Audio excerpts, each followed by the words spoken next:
Di pertemuan sebelumnya, saya sudah jelaskan tentang mindset kita kepada harta. Ya, cara berpikir kita, kacamata kita terhadap harta. Harta itu bukan yang tercela, harta itu bukan sesuatu yang harus dihindari, harta itu bukan sesuatu yang harus ditakutkan. Kan sering ya, pernah dengar misalnya istri ditanya sama suaminya, "Mah, keren ya, rumahnya bagus, gede ya, mewah ya." Apa kata istrinya? "Ah, enggak pingin punya rumah kayak gitu. Nanti siapa yang bersihin rumah segede gitu? Siapa yang ninggalin?" Ah, itu mindset, hati-hati. Nah, ada seorang suami bilang sama istrinya, "Nih, keren ya mobilnya, bagus banget ya kalau kita punya kayak gitu."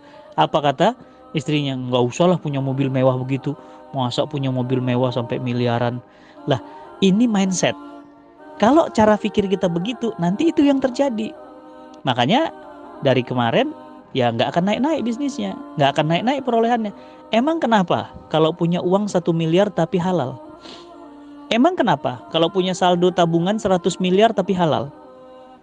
Yang nggak boleh itu punya uang 1 juta tapi haram, betul nggak? Ada yang mau? Yang nggak boleh itu punya uang 100 ribu tapi haram. Emang kenapa kalau punya uang 1 triliun tapi halal? Nah, nggak apa-apa kan? Ya, jadi persepsi kita harus dirubah. Emang kenapa dengan harta? Harta itu nggak ada yang harus dibenci dari harta. Nanti harta itu gara-gara harta kita nggak sholat. Iya, emang kenapa kalau punya harta tapi rajin sholat? Bahkan bangun masjid di mana-mana. Emang kenapa kalau misalnya punya duit banyak tapi sering menghajikan para imam-imam masjid di daerah-daerah pedalaman? Emang kenapa kalau punya duit terus mengumrohkan banyak ustadz? Kan nggak apa-apa. Nah, hati-hati loh dengan mindset. Jadi saya lanjutkan. Di sebelumnya saya katakan hati-hati dengan mindset. Karena apa yang kita pikirkan itu yang kejadian sama kita. Dan jangan lupa Bapak Ibu, sahabat trainer semuanya, bahwa ada orang yang memang Allah takdirkan ke alam hidupnya kaya. Abdurrahman bin Auf itu pernah mencoba untuk menjadi orang miskin. Kenapa? Karena dia dapat kabar dari Nabi bahwa dia masuk surga tapi merangkak. Kenapa merangkak? Saking kayanya. Akhirnya istrinya punya ide. Karena Abdurrahman bin Auf nangis, sedih dia masuk surga tapi merangkak. Itulah bedanya ya, para sahabat dengan kita. Masuk surga tapi merangkak, nangis. Kalau kita dapat kabar dari Nabi, masuk surga tapi merangkak, apa kata kita? Nggak apa-apalah, yang penting masuk surga. Walaupun merangkak ya. Itulah bedanya sahabat. Akhirnya apa? Istrinya punya ide, dihabiskan uang dengan cara apa?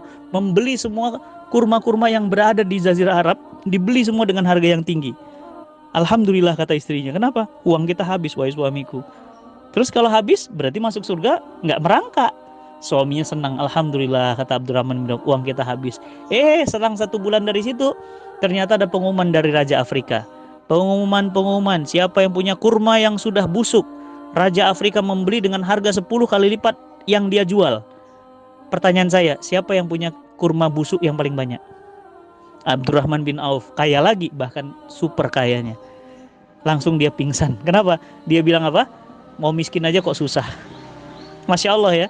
Ada orang yang kayak gitu, mau lari dari manapun yang namanya sudah rezeki, dia nggak bisa lari. Kalau memang sudah Allah takdirkan kaya, dia nggak akan bisa lari dari miskin. Nggak bisa, dia akan tetap kaya.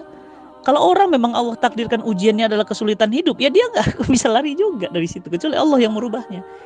Jadi Bapak Ibu, Sobat Trainer yang dirahmati Allah, ketika kemudian seseorang itu ditakdirkan kaya, maka dia tidak boleh kemudian menganggap kekayaan itu hina.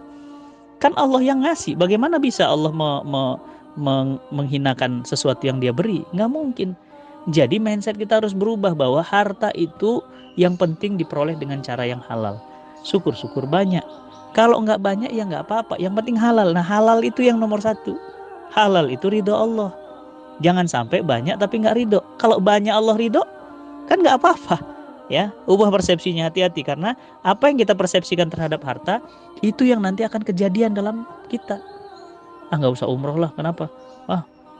Nanti kalau kaya, nanti sering-sering umroh, nanti ngerepotin ini keluarga. Loh, ngerepotin gimana? Mama yang sering umroh malah bagus, ya kan? Punya mobil banyak nanti pajaknya banyak. Ya nggak apa-apa kalau mobil banyak, yang sebanyak itu diinfakkan juga, diwakafkan, bahkan ada mobil yang kemudian dipakai oleh para ustadz untuk mengisi kajian, kan nggak masalah. Hati-hati dengan mindset, saya sampaikan. Kenapa? Karena mindset akan menentukan sikap akan menentukan kehidupan kita.